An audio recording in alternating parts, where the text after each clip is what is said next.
मनीषा, आप सुन पा रहे हैं मुझे? जी सर। नमस्ते सर। सबसे पहले तो आप मुझे एक परिचय दे दीजिए, सामान्य परिचय। जी सर। सर मैं पाली डिस्ट्रिक्ट से बिलोंग करती हूँ। सर आवाज आ रही है? हेलो। सर आवाज आ रही है क्या? हाँ, मुझे अभी आपकी आवाज आ रही है। ठीक है सर। सर मैं पाली डिस्ट्रिक्ट से बिलोंग करती हूँ। मैंने अपनी 10th और 12th आचार्य श्री भिक्षु राजकीय उच्च प्राथमिक विद्यालय सिरियारी पाली से की है। और मैंने अपनी ग्रेजुएशन बांगड़ कॉलेज 2016 पाली से की है। और वर्तमान में मैं तृतीय श्रेणी अध्यापिका लेवल फर्स्ट से राजकीय प्राथमिक विद्यालय सिरियारी पाली में कार्यरत हूँ।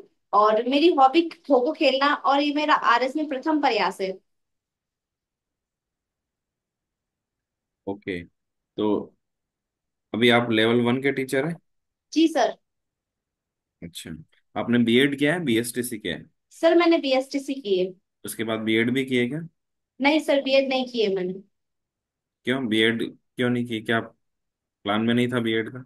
नहीं नहीं, ऐसा नहीं है सर। अभी मैंने फॉर्म भरने का सोचा था कि मैं इग्नू से फॉर्म भर दूं, पर फिर सर मेरे कंटिन्यू अभी बैक टू बैक पेपर की वजह से मुझे इसे लगा कि मैं डिस्टर्ब हो जाऊंगी, इसलिए सर मैंने उसमें फॉर्म नहीं भरा।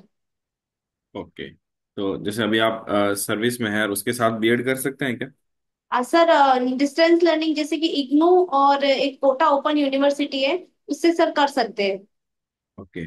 ऐसे कई बीएड कॉलेजेस हैं, जब भी हाल में ऐसा सोशल मीडिया में भी एक देखा था मैंने, न्यूज़ में भी आया था। कई लोग बीएड रेगुलर जाते नहीं हैं और जो नहीं जाते उनसे वो पैसा भी वसूलते हैं। ऐसा चलता है क्या बीएड कॉलेज में?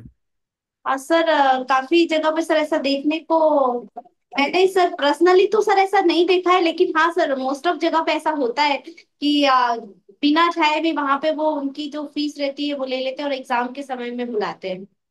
और ये भी देखा जाता है कि जो रेगुलर जा रहे हैं उनके भी उतने ही परसेंटेज आते हैं और जो नहीं जा रहे हैं उनके भी उतने ही परसेंटेज आते हैं। आपको लगता है कि बीएड कॉलेजेस की कोई सार्थकता है? जी सर। सर क्वेश्चन सुनाई नहीं दिया। आपको, मैं ऐसा कई बार देखता हूँ कि जो रेगुलर जा रहे हैं उनके भी उतने ही परसेंटेज होते हैं, जो नहीं रेगुलर नहीं जाते हैं उनके जी भी सर। उतने ही परसेंटेज होते हैं। आपको लगता है कि बीएड कॉलेजेस की भी कोई सार्थकता है? सरकार को ये करवानी, ऐसी अनिवार्यता एक रखनी चाहिए? सर वैसे सर सार्थकता तो ये है कि एक तो टीचिंग का जो है वो 4 इयर्स का जो कोर्स रख रखा है, उसके हिसाब टीचिंग से। के लिए मेरी, बीएड के लिए तो मुश्किल से अभी 1 साल बीएड का होता है, बाकी तो 3 साल तो आपका जो रेगुलर कोर्स है वही होता है। जी सर। सर इसके लिए अभी एनईपी जो 2020 है उसमें सर प्रावधान किए गए हैं टीचर्स के लिए। 4 इयर्स का वो इंटीग्रेटेड बैच के लिए, जिसमें सर बीए के साथ में ही मतलब वो कोई कोर्स करना चाहे तो सर वो उसके लिए ये अभी गवर्नमेंट नया प्रावधान लाई है। ओके। जी सर। तो उसमें चारों साल में आपको टीचिंग की पढ़ाई कराई जाती है या 1 साल कराई जाती है, 2 साल कराई जाती है? जैसे सर मुझे सर जितना पता है कि पहले जो बीएड होती थी वो सिर्फ 9 मंथ की या 1 इयर्स की होती थी। उसके हम्म। बाद में इसको 2 इयर्स का बढ़ा दिया गया था। तब गवर्नमेंट का यही इनिशिएटिव है कि उस वाली चीज को वापस लाया है इन्होंने। लेकिन अब उसमें 3 साल को ये मिला के और 1 साल का ये बीएड का करके 4 इयर्स का इंटीग्रेटेड बैच लाया है। ओके। जी मुझे सर। बताइए, आप एक शिक्षक है, एक शिक्षक की भूमिका में और अब एक आप प्रशासन में जाना चाह रही हैं। एक शिक्षक की भूमिका और एक प्रशासक की भूमिका में क्या अंतर होता है? हाँ। जैसे कि सर जो शिक्षक होता है उसका सर वैसे तो एक शिक्षक एक निर्माता होता है, बच्चों का भाग्य का निर्माता बोले तो सर एक शिक्षक वो चीज का देख सकते हैं। लेकिन सर शिक्षक का जो एरिया होता है वो जितना प्रशासक की जितना वाइड नहीं होता है। वो ओके। अपने स्कूल्स के जो चीज है वहीं तक सीमित रहता है। प्रशासक को विभिन्न तरीके की जो विविधताएं होती है उसमें एक एक तो वो विविधता देखी जा सकती है। और एक सर ऐसा रहता है कि जो शिक्षक को जैसे कि जनगणना की ड्यूटी में और जो लगाया जाता है वहां पे वो एक छोटे जो मतलब वहां पे जो कर्मचारी के बेस पे तो सर शिक्षक तो एक कर्मचारी बेस, लेकिन जो प्रशासक होता है वो एक बूथ लेवल ऑफिसर के बतौर लगाया जाता है। और सर अभी मैं इतना ही रिकॉल करवा रही हूँ उसके बारे में, तो दोनों में अंतर तो इतना ही करवा दूँ। और दोनों में समानता क्या है? अगर दोनों की भूमिका की बात करूं तो दोनों की भूमिका में समानता क्या है? सर समानता तो एक ही है, दोनों का कार्य जन सेवा करना है। एक शिक्षक भी कहीं ना कहीं आके बच्चों को पढ़ा के वो भी कहीं ना कहीं अपना जो योगदान है वो समाज में दे रहा है, समाज के बच्चों के लिए। और एक प्रशासक का भी मूल मोटिव लास्ट में यही रहता है कि वो जन कल्याण अधिक जन कल्याण करे। अच्छा, फिर भी मैं देखता हूँ कि दोनों का लक्ष्य एक ही है, दोनों का उद्देश्य है कि, फिर मैं ये देखता हूँ कि जो टीचर, फर्स्ट ग्रेड टीचर है, इवन जो कॉलेज में लेक्चरर बन चुके हैं, वो जी भी सर। प्रशासन में जाने की इच्छा रखते हैं। ऐसा क्यों? सर एक तो सर इसलिए कि जो प्रशासन में जितनी डाइवर्सिटी जितनी विविधता है, अगर प्रशासन में उतनी सर जो हमारे टीचिंग डिपार्टमेंट में उससे नहीं। अगर मैं ही रहती हूँ, जैसे मैं मेरा एग्जांपल दूं कि अगर मैं टीचिंग में हूँ तो मैं टीचिंग की फील्ड का अच्छा कितनी भी बड़ी पोस्ट वैसे टीचिंग टीचिंग के फील्ड में ही कार्य कर सकती हूँ। अगर यही प्रशासनिक सेवा में आके मैं अदर चीजों के बारे में भी बहुत सारी चीजें कर सकती हूँ, उसमें विविधताएं बहुत है। और सर एक और देखा जाए तो प्रशासन का, तो सर वैसे सर मूल मोटिव तो दोनों का ही जन कल्याण है, लेकिन सर विविधता के बेस पे और एक सर सामाजिक प्रतिष्ठा जो टीचर की भी है वैसे सर माना जाता है, ऐसे कहीं नहीं बोला, लेकिन कहीं पर भी एक तो एक वो सामाजिक प्रतिष्ठा देखा जाए तो समाज में एक जितनी ऐसा तहसीलदार ऐसा की। ऐसा क्यों बन गया? समाज का ऐसा मोटिव क्यों बन गया? अब एक टीचर की सामाजिक प्रतिष्ठा इतनी ज्यादा नहीं मानते वो, और एक अगर आरएस में बन जाए, प्रशासन में चला जाए, तो उसकी सामाजिक प्रतिष्ठा एक बहुत ही अलग लेवल पर चली जाती है। समाज में ऐसा भेदभाव क्यों किया जा रहा है, जब दोनों ही एक तरह से समाज सेवा या जन सेवा या देश और राष्ट्र की समाज सेवा के वो काम कर रहे हैं, तो ऐसा भेदभाव क्यों किया जा रहा है? जैसे ऐसा है कि सर अगर गांवों में देखा जाए तो आज भी सर टीचर्स को एक पूजनीय स्थान पे ही देखा जाता है आज भी। अगर बच्चे मिल जाते हैं, चाहे एक प्रशासक भी हो, अगर वो बन भी गया रहेगा, लेकिन वहां पे पूरी भीड़ बैठी, अगर वह उसका टीचर बैठा रहेगा तो आज भी वो एग्जाम्पल देखे जाते हैं, वो उनको प्रणाम करता है। वो ये रहे क्योंकि टीचर टीचर ही रहता है, चाहे उनको उसने दो ही क्लास क्यों नहीं पढ़ाया हो। तो ऑफकोर्स सर मैं इस चीज पे ऐसा नहीं बोलती हूँ कि लेकिन टीचर भी पूजनीय होते हैं। मैं सर मेरी जॉब से ऐसा नहीं कि सेटिस्फाइड नहीं हूँ, मैं सेटिस्फाइड हूँ। लेकिन जो एक डाइवर्सिटी वाला वो जो फेज होता है वो वाली चीज भी है। और समाज में सर कहीं ना कहीं ये चीज देखी जाती है कि जो पावर होता है जो शिक्षक के पास में वो जो पद तो होता है, प्रतिष्ठा होता है, लेकिन जो पावर होता है सर वो जो इसमें प्रशासन में होता है उतना टीचर के पास नहीं होता है। बस वो ओके। चीज है। अच्छा, मुझे बताइए कि आप सरकारी स्कूल में पढ़ाते हैं। जी सर। आजकल माँ बाप अपने बच्चे को जहां तक संभव होता है सरकारी स्कूल में नहीं भेजना चाहते हैं, ऐसा क्यों? सर सर एक तो सबसे बड़ी ये भी लोगों की मानसिकता ये रहती है, लोगों का सोचना ये है कि मेरा बेटा प्राइवेट स्कूल में जाता है तो एक तो सबसे सबसे फर्स्ट तो देखे जो इंफ्रास्ट्रक्चर जितना प्राइवेट का जितना इंफ्रास्ट्रक्चर जितना अच्छा है सर, उतना सर इसका नहीं है गवर्नमेंट में। और सर जो ओके। परिवहन के जो साधन है, जैसे कि प्राइवेट के स्कूल्स वाले दूर दराज के बच्चों तक ले जाने के लिए गाड़ियां वगैरह सब जो सुविधाएं भेजते हैं, वो सर गवर्नमेंट में अभी तक इतना पॉसिबल वैसे देते हैं, गवर्नमेंट से भी ट्रांसपोर्ट सुविधाएं वगैरह प्राप्त तो होती है ट्रांसपोर्ट वाउचर योजना में सर बच्चों को, लेकिन फिर भी सर वो इतना वाइड एरिया तक नहीं है कि हर बच्चे तक उस चीज की पहुंच हो। ओके। और सर थर्ड ये बात है कि जो स्कूल में जैसे कि जो प्राइवेट स्कूल में जो पैसे वगैरह सारी चीजें, जैसे कि गवर्नमेंट के जो इनिशिएटिव चल रहे हैं, जैसे कि ग्रामीण इलाकों को तो अभी भी सर जो जैसे कि ऑनलाइन जो पैनल्स वगैरह होते हैं, ऑनलाइन तरीके से पढ़ाई है, वो बच्चों के लिए सर अभी भी पॉसिबल नहीं है गवर्नमेंट की तरफ से छोटे स्कूलों में, लेकिन प्राइवेट स्कूल में वो चीज है। और कहीं ना कहीं माता पिता को अपना आर्थिक रूप से अपने को सशक्त दिखाने के लिए भी ये चीजें हो रही है। और ऐसा नहीं है कि सर गवर्नमेंट स्कूलों में नहीं भेजे, कोई कोई ऐसे बच्चे भी होते हैं, माँ बाप है जिनकी धारणा ही वहां पे सभी बच्चों तक पहुंच भी है, संसाधन भी प्राप्त हो रहे हैं, जो अपने बच्चों को प्राइवेट स्कूल में नहीं पढ़ाना चाहते, मतलब जिनकी इतनी नहीं होती, जिनके पास इतने पैसे नहीं होते, तो वो गवर्नमेंट स्कूल में आते ही है सर। ओके। मेन बात आपने की जो एजुकेशन का लेवल है, क्या जी उसका सर। भी फर्क देखा जा सकता है कि माँ बाप को लगता है कि मेरा बच्चा अगर प्राइवेट में जाएगा तो वहाँ एजुकेशन उसको अच्छी मिल पाएगी, जो कि सरकारी में नहीं मिल पाएगी? मुख्य मुद्दा तो स्कूल भेजने का शिक्षा प्राप्त करना है, एजुकेशन प्राप्त करना है। सर उस पे कोई अंतर नहीं है, या सिर्फ वो इंफ्रास्ट्रक्चर देख के भेजते हैं? सर वो सर माता पिता की धारणा ऐसी बन गई, उनको लगता है कि प्राइवेट स्कूल में जाएगा तो मेरा बच्चा बेहतर सीख पाएगा। पर सर ऐसा नहीं है कि अब गवर्नमेंट भी सर काफी सारी इनिशिएटिव्स वगैरह कर रही है बच्चों के लिए, जैसे एबीएल किट्स वगैरह, खेल खेल में गतिविधियां आधारित बच्चों को शिक्षा, अभी वहां पे भी सर स्कूल में बच्चों के लिए काफी सारे स्कूल में जो भी खिलौने वगैरह उस तरीके से बच्चों को पढ़ाना लिखाना गवर्नमेंट भी इस तरीके से रुख कर रही है। लेकिन लोगों का ये मानना रहता है कि वहां पे बच्चा, लेकिन सर ये है कि गवर्नमेंट में करके सिखाया जाता है, और मेरा मानना तो ये है सर कि मैं प्राइवेट की ये नहीं कर रही हूँ कि मैं उनकी दिलाई, लेकिन सर ये चीज है कि वहां पे बच्चों को रटाया जाता है, रटन तो तोता बना दिया जाता है कि हाँ इंग्लिश आती है, तो माँ बाप को ये लगता है मेरे बच्चे को बस आ रहा है सब कुछ। अच्छा, ये एक कारण तो नहीं कि प्राइवेट स्कूल में ज्यादातर इंग्लिश मीडियम है और माँ बाप अपने बच्चों को इंग्लिश मीडियम पढ़ाना जी चाहता है। अब सर, आप सर देखिए सही। कि सरकारी स्कूल में, हाँ ये पॉइंट आपने नहीं बताया, सरकारी स्कूल में ऐसा होता है कि जैसे अब इंग्लिश मीडियम आई और वहां भीड़ लग गई है। सर कहीं कहीं पे जैसे गवर्नमेंट ने अभी तक हमारे जो एनईपी में भी सर मातृभाषा को जैसे ये किया है, तो लोगों को ये लगता है कि जो ग्लोबल लैंग्वेज है मेरा बेटा वहां जाएगा, उस सभी के उसको फोन चलाने में भी आजकल इंग्लिश का जरूरत रहता है, तो वो वाली चीज हो गई कि इंग्लिश को थोड़ा ओके, ज्यादा। ठीक है। आप पाली जिले से बिलोंग करते हैं, मुझे बताइए कि पाली जिले की तीन मुख्य समस्याएं आप क्या देखते हैं। सर वैसे तो सर ऐसे तो देखे तो समस्या के बेस पे तो कुछ नहीं, लेकिन सर कहीं ना कुछ समस्याएं तो रहती है।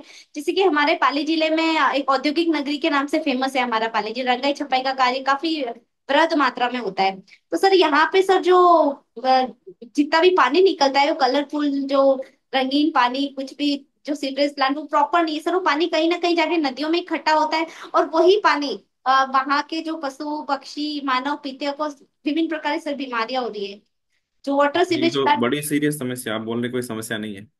सर है सर, ऐसे कहीं ना कहीं तो सर है ही है, वो ठीक चुनौतियां है, हैं। और कोई पॉइंट। और सर एक ये है कि यहाँ पे सर जो कृषि का जो देखा जाए तो सर इतनी बारिश नहीं है, तो सर यहाँ पे जो बारिश होती है बारिश के हिसाब से सिंचाई के हिसाब से मतलब ये कर सकते हैं। तो मतलब बारिश का पानी इकट्ठा होता है, बारिश अच्छी होती है तो मतलब कृषि की उत्पादकता अच्छी होती है। नहीं तो सर उसके नहीं हो पाती है, तो सर वो पानी को लेके भी समस्या है काफी।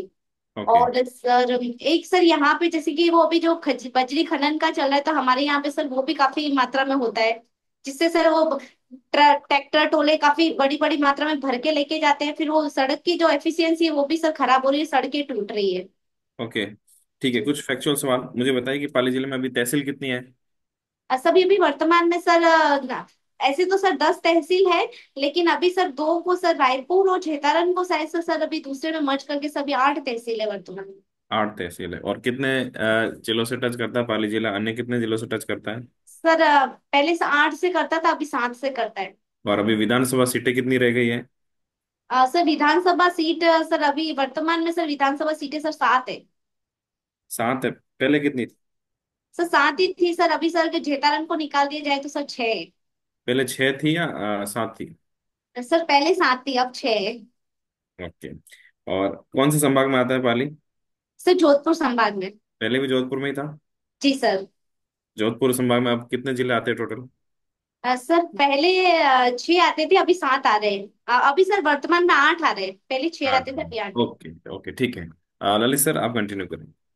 जी सर। जी गौतम सर।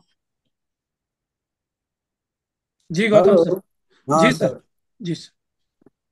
नमस्ते हाँ। सर। हेलो, नमस्ते। गुड जी evening. Good evening sir. What's your good name?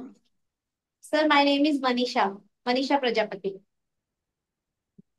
Manisha Prajapati. Good good जी good sir. Good. Just a minute, just a minute. हाँ, आप ने एक जगह लिखा है RBSc एंड BSER।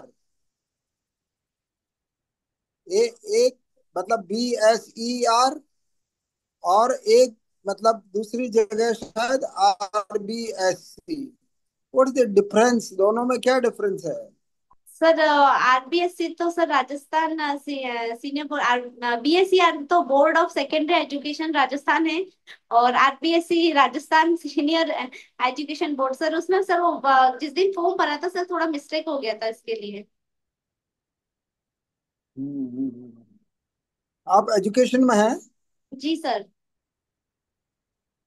क्या पढ़ाते हैं आप? सर मैं लेवल फर्स्ट से कार्यरत हूँ, तो सर हमें सर सारे सब्जेक्ट पढ़ाने होते हैं छोटे बच्चों को। अच्छा अच्छा।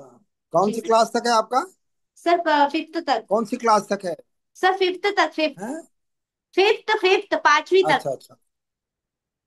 अच्छा, पांचवी तक। गुड जी गुड सर। गुड। आपने लिखा है हॉबी में है खो खो। जी sir. What is the use, क्या यूज है खो खो का आपके RS बन जाने पर? सर खो खो एक सर गति और चपलता का खेल माना जाता है। तो सर इसमें जो जैसे कि कोई इस खेल में जैसे कि सर हमें टीम जो नेतृत्व टीम की जो भावना से खेला जाता है, टीम स्पिरिट से। सर उसी प्रकार हम प्रशासन में रह के हम्म एक टीम स्पिरिट से सर कार्य कर सकते हैं। और सर इसमें जैसे कि इसमें भी हम्म सर एक एक दूसरे के सहयोग से हम आगे बढ़ते हैं, तो सर यही चीज प्रशासन में भी मायने रखती है। और सर जो मेन सबसे बड़ी चीज होती है कि गेम में, हॉकी में खो खो में सर समय का जो प्रबंधन है, उसको किस प्रकार से टाइम से उस चीज को यूटिलाइज, जो समय का प्रबंध है वो भी प्रशासन में सर काफी का हेल्पफुल साबित हो सकता है सर। हम्म। अच्छा, आप बताइए कि आपने ज्वाइन करने के बाद स्कूल में वहाँ के रिजल्ट में कुछ जो है ना चेंजेज आया है क्या? सर मुझे ज्वाइन मतलब किए सर। सर मुझे ज्वाइन किए एक कितना ही टाइम साल हुआ हुआ है? है। जी सर। सर अच्छा, मैं एक ही क्वेश्चन साल। रिपीट कर। हाँ, उससे पहले क्या कर रहे थे आप? सर सर उससे पहले सर मेरी कुछ फैमिली कंडीशंस है सर, मैं एक मदर भी हूँ, मेरे को एक बेटा भी है, तो सर मैंने स्टडी छोड़ दी थी। तो उसके बाद में सर मैंने हम्म वापस अभी थोड़ा बेटा बड़ा हुआ है, तो सर फिर मैं वापस स्टडी पे मैंने फोकस किया है। हम्म। आप एक बात बताइए, जी आप सर। जो एजुकेशन में बहुत अच्छा काम कर रही है और शांतिपूर्ण जॉब है, योर जी sir. Job is very peaceful, जी देन सर। फिर आप इसमें एजुकेशन में छोड़कर आरएस बनने की क्या जरूरत पड़ेगी? सर ऐसा तो नहीं है कि मैं मेरी जॉब से सेटिस्फाइड नहीं हूँ सर, मैं मेरी जॉब से सेटिस्फाइड हूँ। लेकिन सर हम्म जितनी सर डायवर्सिटीज, हम्म जो अपन विविधताएं देखते हैं, वो जो भी जितनी हम्म विविधताएं है एक प्रशासनिक अधिकारी के पास होती है, उतनी सर एक टीचर के पास नहीं होती है। और सर मैं हम्म। मेरी जो क्षमताएं है मैं उनका एक बेहतर और प्रयोग करना चाहूंगी, इसीलिए सर मैं चाहती हूँ कि मैं ये इसमें जाऊँ सर, विविधता डायवर्सिटी। और अच्छा, कहीं ना एक कहीं बात सर बता।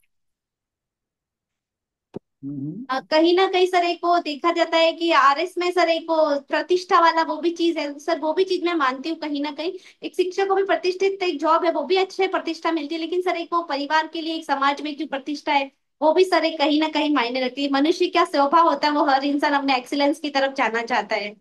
तो सर मैं भी प्रयास हम्म। करना चाहती हूँ। अच्छा, एक बात बताइए, मंदी, मंदी डिप्रेशन क्या होता है? मंदी। मंदी। जी सर।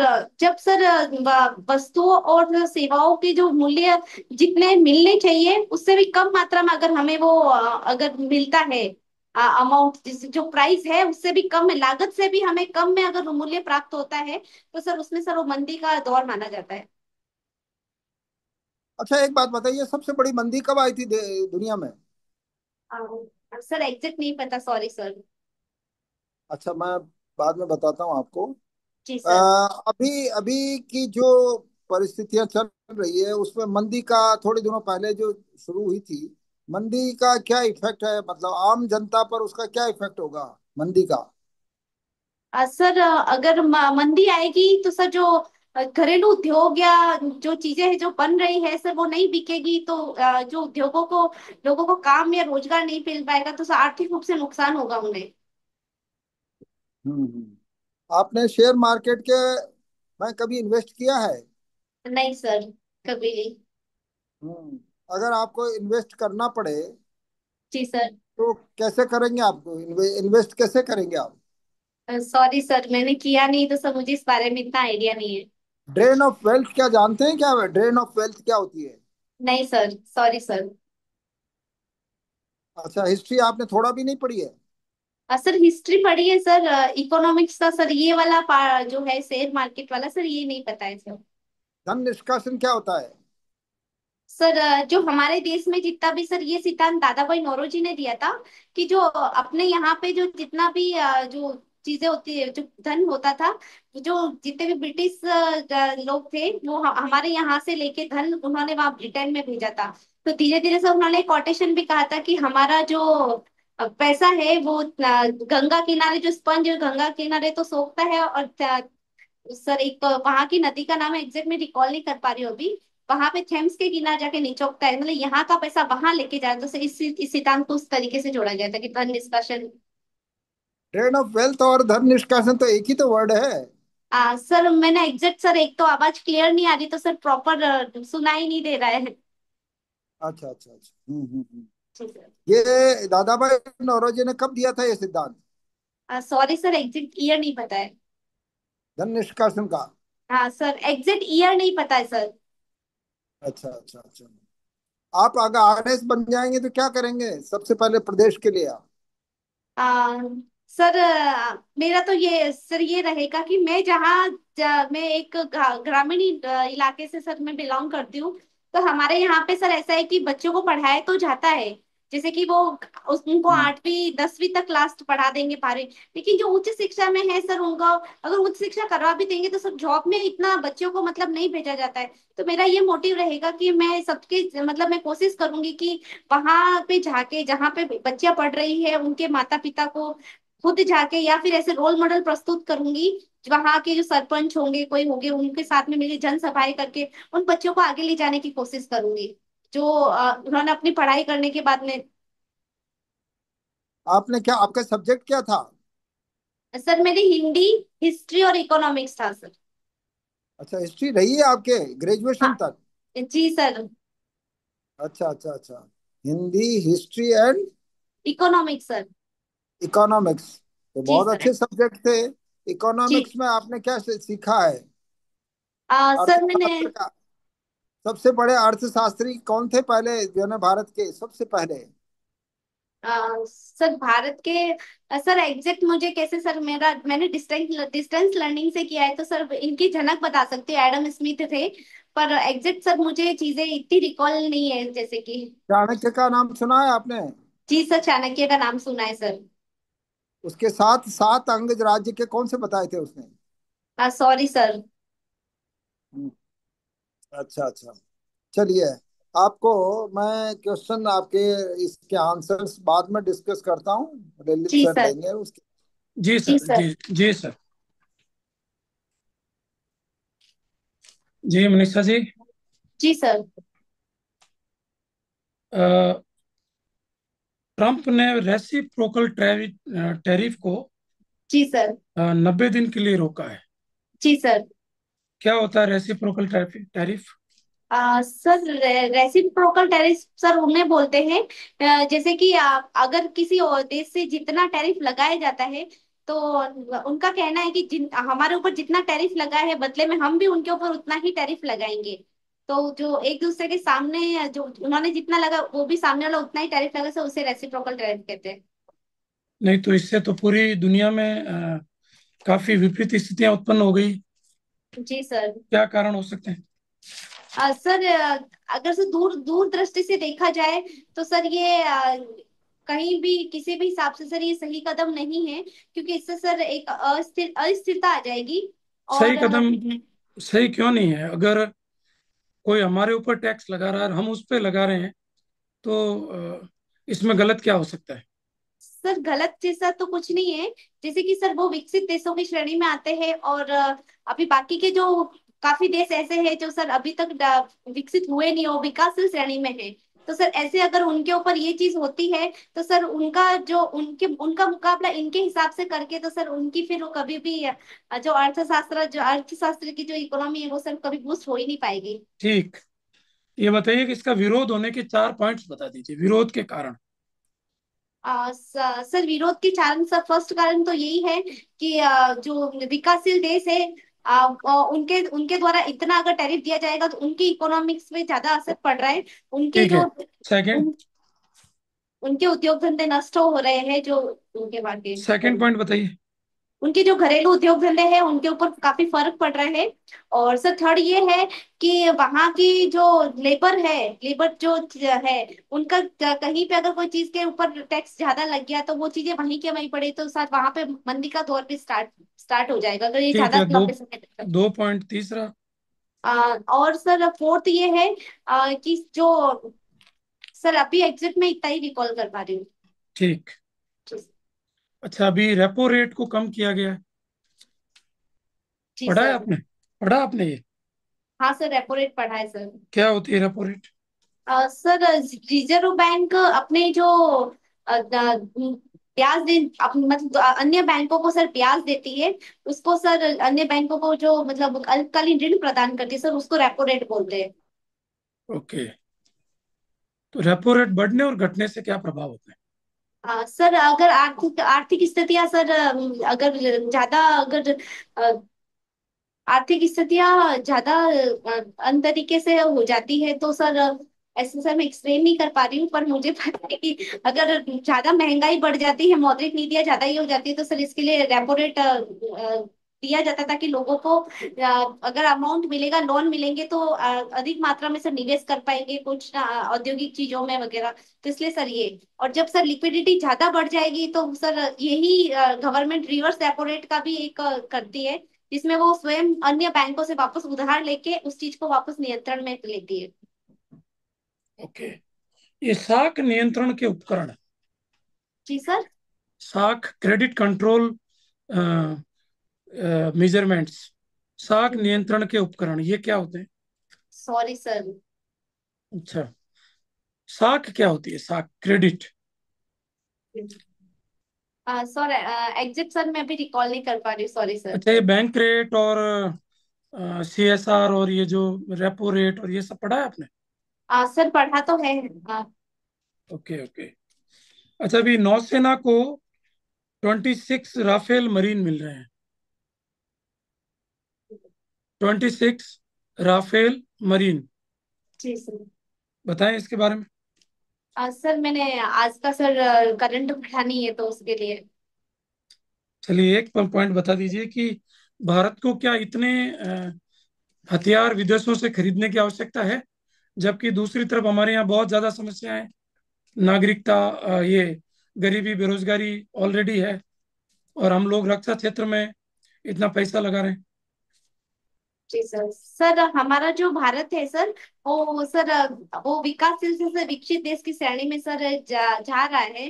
तो इसके लिए सर ऑफकोर्सली सर ये रक्षा के जो उपकरण है सर वो खरीदने कहीं ना कहीं फायदेमंद रखते हैं सर। ऐसा नहीं है कि गवर्नमेंट बाकी अदर चीजों में कुछ नहीं कर रही है सर, उनमें के उनके लिए भी सर कुछ ना कुछ कर रही है। लेकिन इसका लॉन्ग टर्म में देखा जाए तो सर ये फायदेमंद है कि अगर रक्षा के उपकरण अगर होंगे इन फ्यूचर सर, ये चीजें कहीं ना कहीं एक भारत को एक विकसित देशों की श्रेणी में सर ये कहा भी जा रहा है कि रक्षा जैसे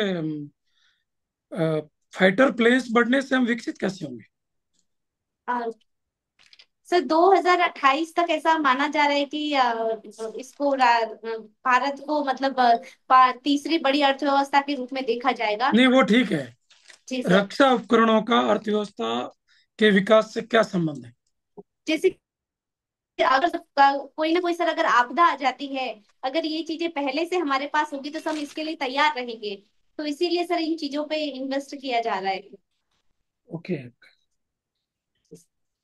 नई शिक्षा नीति, जी सर। जो एनईपी है, या राष्ट्रीय शिक्षा नीति 2020 है, जी इसमें एक फॉर्मूला है, त्रिभाषा फॉर्मूला। जी सर। क्या है वो? सर इसमें त्रिभाषा फॉर्मूला में सर दो भाषा तो हम दो दो भाषा तो हम हमारी एक रीजनल लैंग्वेज को ले सकते हैं, एक 22 अनुसूची में से कोई भी एक भाषा ले सकते हैं, और सर एक फॉरेन लैंग्वेज का इसमें सर कॉन्सेप्ट रखा गया है। तो फॉरेन सर में कोई फिक्स फिक्स लैंग्वेज है फॉरेन की? सर नहीं सर, इसमें कोई भी ले सकते हैं। बच्चों की मर्जी के ऊपर डिपेंड कर रखा है कि वो अपनी मर्जी से कोई भी एक लैंग्वेज चुन सकते हैं फॉरेन लैंग्वेज में से। मतलब और एक, फॉरेन फॉरेन लैंग्वेज में हम इटालियन, फ्रेंच ये चुन सकते हैं? हाँ सर कोई भी सर लैंग्वेज का ये गवर्नमेंट में इसने डाला है कि कोई चाहते हो इंग्लिश इंग्लिश सीखना चाहे इंग्लिश का है, अगर वो फ्रेंच सीखना चाहे तो फ्रेंच भी ले सकता है। कंफर्म हो आप? सर मैं कंफर्म तो नहीं हूँ सर। ठीक है। अच्छा, ये बताइए कि जो ये त्रिभाषा फॉर्मूला है, इसको लेकर काफी विवाद जी दक्षिण सर। भारत में विरोध हो रहा है।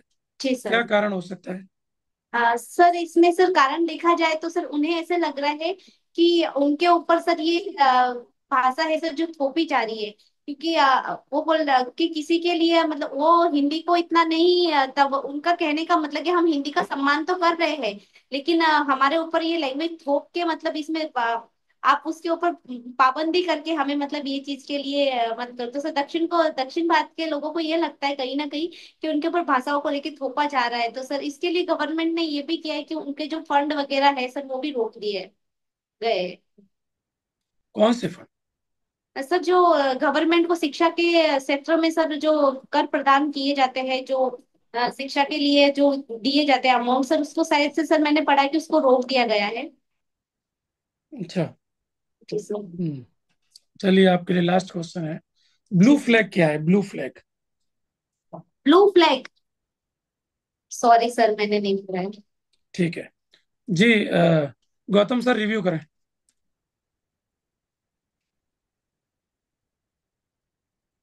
तो जी सर।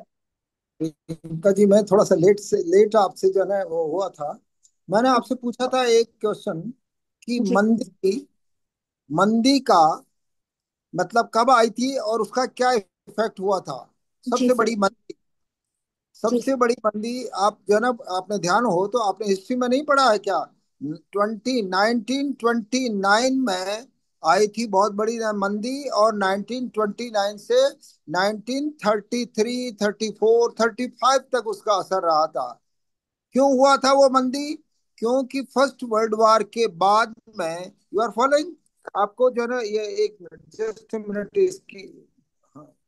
उस मंदी में पहला जो वर्ल्ड वॉर हुआ था, उसमें 6 करोड़ लोग मरे थे। कितने? छह 6 करोड़ करोड़ लोग मरे, हाँ। ओके और सर। उसकी वजह से कोई भी सामान खरीदने वाला दुनिया में नहीं रहा। तो इसकी वजह से कोई भी जो प्रोडक्शन कर रहे थे दुनिया में, जो भी इंडस्ट्रीज का प्रोडक्शन हो रहा था, वो उसकी मतलब कोई भी क्रेता नहीं था, मतलब खरीदार नहीं था। जी और सर। उसकी वजह से सारा मार्केट धराशायी हो गया था। जी सर। तो वो मंदी बहुत बड़ी मंदी थी। जी 29 से शुरू हुई थी और 33 तक चली थी। जी सर। आपने वर्ल्ड सिंस, आपने कभी देखना बुक को, एक वर्ल्ड सिंस 1990 लैंग्वेज लैंगसम की एक बुक है। वर्ल्ड जी सर। वर्ल्ड सिंस 1999, मतलब 1919 से वर्ल्ड, जो इंग्लिश में है ये बुक। जी सर। तो वो जो फर्स्ट मंदी थी, जी सर। उसका पूरी दुनिया पर इफेक्ट हुआ था। नॉट ओनली मतलब किसी यूरोप में या अमेरिका में, बल्कि पूरे वर्ल्ड में उसका इफेक्ट हुआ था तगड़ा सा। ठीक है। सर एक सर एक हाँ मिनट हाँ, सर, लिख ले, नो नो नो सर मैं प्रॉब्लम। नोटिस नोट करती हूँ सर, एक मिनट। नहीं, नोट मत हाँ, करिए, नो आपको प्रॉब्लम। वीडियो वीडियो मिल जाएगा, आप नोट में टाइम वेस्ट मत करिए। कोई बात नहीं है, इफ शी इज इंटरेस्टेड तो लिखने दो, कोई बात नहीं। जी जी सर, जी सर।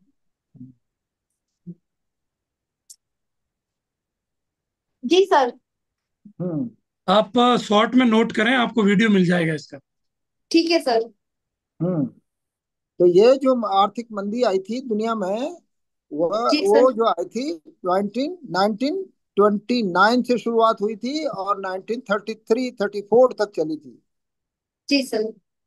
और इस आर्थिक मंदी की वजह से पूरी दुनिया में हाहाकार मच गया था। कोई भी प्रोडक्शन करने वाला तैयार नहीं था, पर क्योंकि इस बात के लिए प्रोडक्शन किया जाए, क्योंकि खरीददार ही नहीं था कोई भी। ठीक है। जी सर, थैंक यू सर। अच्छा, एक क्वेश्चन आपसे पूछा था शेयर मार्केट का। जी आपने सर। बताया था कि मैं तो इन्वेस्ट नहीं किया है। अगर नहीं। शेयर मार्केट धड़ाम से गिरता है जी तो सर। उसका हमारे ऊपर क्या प्रभाव होगा?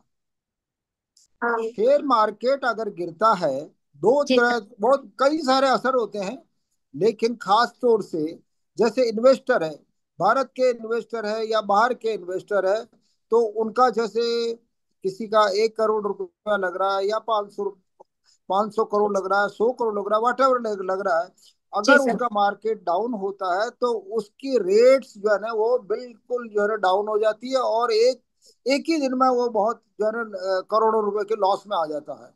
जी सर। ये पहला इम्पैक्ट तो ये है, वो पर्सनल इम्पैक्ट कहलाता है। जी लेकिन दुनिया में, जैसे इंडिया है, यहाँ पर अमेरिकन लोग अगर इन्वेस्ट कर रहे हैं, और वो यहाँ पर अगर मंदी आ गई है या डिप्रेशन, शेयर मार्केट डाउन हो गया है, तो वो यहाँ इम्पैक्ट जो है ना शेयर मार्केट में अपना इन्वेस्टमेंट नहीं करेंगे।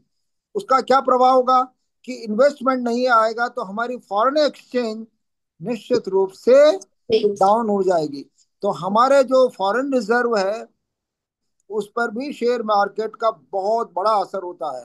जी आप सर। आपने फॉलो किया होगा कि जैसे जी ही सर। अभी ये नई गवर्नमेंट आई है, मोदी साहब के टाइम, हमारे यहाँ के जो ना फॉरेन रिजर्व्स बहुत ज्यादा बढ़े हैं। और तो उसमें ये इसका इफेक्ट भी हुआ है। जी इसका सर। इफेक्ट शेयर मार्केट का बहुत बड़ा इसमें रोल है। एक जी सर। क्वेश्चन पूछा था मैंने आपसे, अ,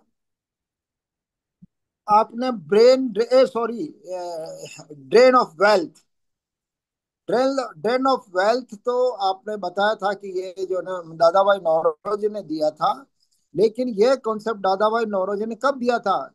1867 में। उसमें लिखा था इंग्लैंड डेंट टू इंडिया। जी सर। हाँ, 19 21 मई 1967 में, 21 मई 1967 में उन्होंने अपना एक पत्र वाचन किया था वहां की संसद में। कहाँ जी पर? सर। यूके की संसद में। और उसमें बोला था उन्होंने, उसका नाम था इंग्लैंड डेंट टू इंडिया। और उसमें भारत की अर्थव्यवस्था पर वो क्या इफेक्ट हो रहा है, क्या उन्होंने समझाया था कि मतलब यहाँ से पैसा वो निकाल रहे हैं, यहाँ से जो जैसे रेवेन्यू ले रहे हैं, भू राजस्व संग्रहण कर रहे हैं, या वट एवर में भी जो दूसरा टैक्स ले रहे हैं, जी सर। उसका वापस वहां पर वो भारतीय अर्थव्यवस्था पर वो पैसा निकल रहा है, लेकिन उसका वापस इन्वेस्टमेंट नहीं हो रहा है। जी वहां सर। पर एक बार निकल गया है, लेकिन वहां पर उसका कोई डेवलपमेंट या और किसी भी तरह के कार्य में वो पैसा नहीं आ रहा है। एक दफा निकल गया तो उसने एक दफा गड्ढा कर दिया पैदा वहां पर। जी जी व्हाट सर। एक क्वेश्चन आपसे पूछा था, शेयर मार्केट के आपके जीवन का, मैंने पूछा था कि आपका क्या कंट्रीब्यूशन होगा। कंट्रीब्यूशन में, हेलो, जी सर। आपने क्या बताया था? अगर आरएस सर भरते हैं, हाँ। क्या आ, बताया था? सर हमारे वहाँ पे सर वो बच्चों के बाल विवाह या उनका मतलब वो जब बच्चियां पढ़ तो जाती है लेकिन उनका अभी भी देखा जाए तो जो स्किल डेवलपमेंट है या फिर वो जॉब में नहीं आ पाती है, हम्म वो सिर्फ उनकी 10वीं 12वीं तक पढ़ाई करके उनको ससुराल भेज दिया जाता है। सर मेरा मेन मोटिव ये रहेगा कि उनको भी वो मतलब अगर करे तो आर्थिक रूप से अपने पैरों पे खड़े रहे, और मैं इस चीज की कोशिश करूंगी। मैंने ये चलिए। चीज करी। प्रियंका जी, सबसे बढ़िया बात मैंने ये देखी कि आपका प्रेजेंटेशन बहुत अच्छा है। इट्स जी ए sir. Good thank you sir. Good presentation. आप thank you sir. Whatever जो भी आप जो है मतलब प्रत्युत्तर दे रहे हैं या जवाब दे रहे हैं, वो बहुत बोल्डली दे रहे हैं और बहुत अच्छे ढंग से आप उसको रख रहे हैं। It's a good thing, and I wish for the best, wish you thank you. Best of luck. And thank you आपका कब है इंटरव्यू? डेट थोड़ी आई अभी? सर। डेट नहीं आई है सर मेरी। हाँ, सुना है कि डेट अभी इश्यू होने वाली है। जी सर। हम्म तो अब एक एक एक कहीं भी आप, या नॉट ओनली हम ये नहीं कहते कि हमारे यहाँ करना, कहीं भी जी आप सर। एक दो इंटरव्यू और आप ज्वाइन करना। जी सर। जी sir. Wish you best of luck, best thank विशेष। Thank you sir. Thank you so much sir. जी नरेंद्र सर। हाँ मनीषा जी, सुन पा रहे हैं आप? जी सर। कैसा लगा आपको इंटरव्यू? आपके हिसाब से कैसा रहा? सर कहीं कहीं पे सर जैसे फैक्ट्स की चीजें हैं उनको सर अभी थोड़ा और मेरे को रिवाइज करने की थोड़ी जरूरत है। ओके। सर और और और सर बस वो फैक्ट्स को लेके ही है कुछ चीजें जो ओके, जैसे मेरा ठीक है। जो बीए के जो सर सब्जेक्ट्स है ना सर, वो मेरे इतने प्रॉपरली सर थोड़ी वो नहीं रखे प्रिपेयर। सर मैं तैयार कर रही हूँ, अभी उनकी ओके कोशिश ओके, जारी है। ठीक है। चलो, ओवरऑल मेरे हिसाब से जो मुझे लगा कि आपका इंटरव्यू काफी अच्छा रहा। जो भी हमने इंटरव्यू ला जो सवाल पूछे उसके हिसाब से काफी अच्छा रहा। सर ने जैसा थैंक बताया, आपका प्रेजेंटेशन बहुत अच्छा है। और जो सबसे अच्छी चीज मुझे लगी आपका इंटरव्यू में वो है आपका पॉजिटिव एटीट्यूड। कई तरह के सवाल पूछे हैं, उसमें आपका एक पॉजिटिव एटीट्यूड झलकता है। मैंने स्कूल के बारे में पूछा, कुछ नेगेटिव सवाल भी पूछे, लेकिन आपने उसका आंसर पॉजिटिव दिया। सर ने भी कई सवाल पूछे, उसका भी जवाब आपको पॉजिटिव दिया। ये पॉजिटिव एटीट्यूड बहुत अट्रैक्ट करता है ना? जो भी मेंबर्स लेंगे तो वो बहुत अट्रैक्ट करता है कि ये कैंडिडेट एक सूटेबल कैंडिडेट है। और ओवरऑल जो आप फैक्चुअल कैरी हो सकता है, कुछ सवाल आपको फैक्चुअल सवाल पूछे और नहीं आए, कोई बहुत ज्यादा फर्क नहीं पड़ता है इसका इंटरव्यू में, ठीक है।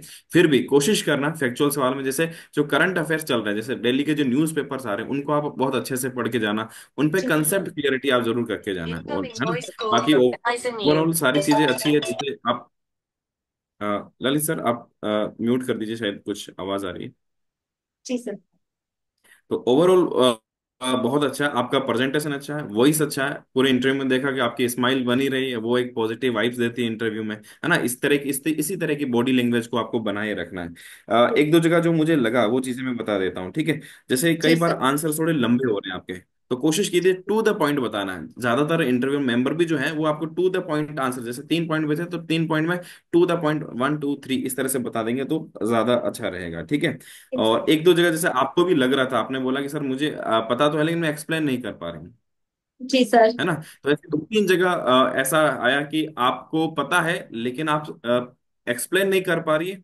दूसरा, वहां पर कई जगह शब्द चयन सही नहीं हो पा रहा, आप बोलना जी तो सर, बताना सर तो चाह वही रहे हैं लेकिन सर। शब्दों का चयन आप गलत कर रहे हैं वहां पर, जी सर, ठीक सर है। यही। ये थोड़ा प्रैक्टिस से आ जाएगा, थोड़ा सा पढ़ने से आ जाएगा। जी सर। दोनों चीजें करना, पढ़ना भी है, प्रैक्टिस भी करना। मतलब जो सर ने कहा ना कि मॉक इंटरव्यू कोशिश करना, अपना फाइनल अपना ऑब्जेक्टिव है कि हमें सिलेक्शन लेना है। तो जी सर। जहां पर भी जैसे यहाँ पर भी आपको और भी अगर टाइम मिला, आपका इंटरव्यू जी थोड़ा सर। लेट हुआ तो और भी मॉक इंटरव्यू आपके यहाँ पर करवा लेंगे, ठीक है। बाकी जी। आप और भी जगह ऑफलाइन भी कोशिश, आपने ऑफलाइन मॉक इंटरव्यू दिए? हाँ सर, दो दो दिए सर। अभी आज सर मैं जयपुर ही आई थी इंटरव्यू दे, इसके लिए सर मैं आज का न्यूज़पेपर नहीं पढ़ पाई, इसीलिए। ओके, कोई बात नहीं, बहुत बढ़िया। तो आप कोशिश करना कि जहां भी और भी आप मॉक इंटरव्यू दे सके, जी। आपको देना है, क्योंकि आपका ओवरऑल इंटरव्यू मुझे अच्छा लगा। और बहुत आपको नॉलेज का लेवल जो है वो भी बहुत अच्छा रहा, इससे लग रहा है कि आपका मेंस एग्जाम भी आपने अच्छा दिया होगा।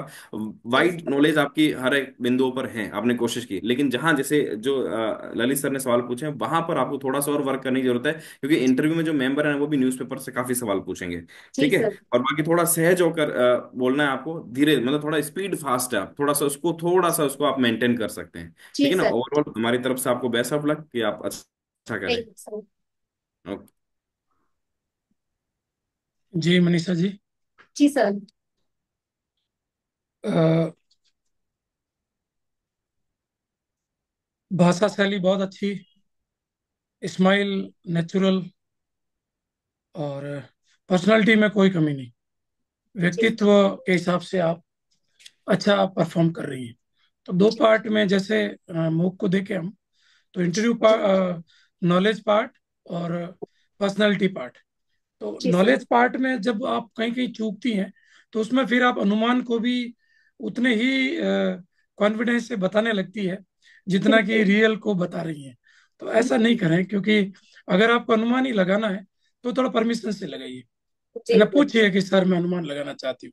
जैसे आपने त्रिभाषा का एक उदाहरण दे रहा हूँ मैं आपको। जी त्रिभाषा सर। में फिक्स है हिंदी, इंग्लिश और क्षेत्रीय भाषा। अब वहां आपने बोला कि कोई भी विदेशी भाषा, तो गांवों के स्कूलों में आप इटालियन टीचर कहाँ से लाओगे, है ना। फ्रेंच टीचर कहाँ से लाओगे, तो थोड़ा जी प्रैक्टिकल नहीं बनता है। तो ये फिक्स है इसमें कुछ। तो थोड़ा इन चीजों को फैक्ट बेस्ड पे करिए, फैक्ट जी चूक जाते हैं। जी रेपो रेट का आपको आज का था, चलो न्यूज पेपर नहीं पढ़ पाए पर पढ़ने का प्रयास करिए पूरा। विरोध के कारण आपने बताए थे, इसमें टैरिफ ट्रम्प का संतुलित उत्तर था आपका। Overall good. मतलब एक ही कमी जो मुझे नजर आई है कि जी आप सर। अनुमान को, मतलब अनुमान में भले ही वो तथ्य या उत्तर गलत हो पर आप उसको बहुत ही आत्मविश्वास से बोलते हैं। ये जी मुझे सर। थोड़ा सा एक नेगेटिव पॉइंट लगता है। जी बाकी सर। ओवरऑल अच्छा है। स्पीड तेज का सर आपको बता चुके हैं। जी और सर। जहाँ एक्सप्लेन नहीं कर पाए सॉरी बोल दीजिए। जी सर। कोई जरूरी नहीं है कि हम लोग उसको एक्सप्लेन करना ही बहुत ज्यादा जरूरी। नहीं ठीक। आता है तो आप कह दीजिए कि मुझे सर मैं इतना ही जानती हूँ, है ना। बाकी जी ओवरऑल गुड। ठीक है। Sir. Okay, all the best. Thank you so much sir, oh thank you. Okay okay.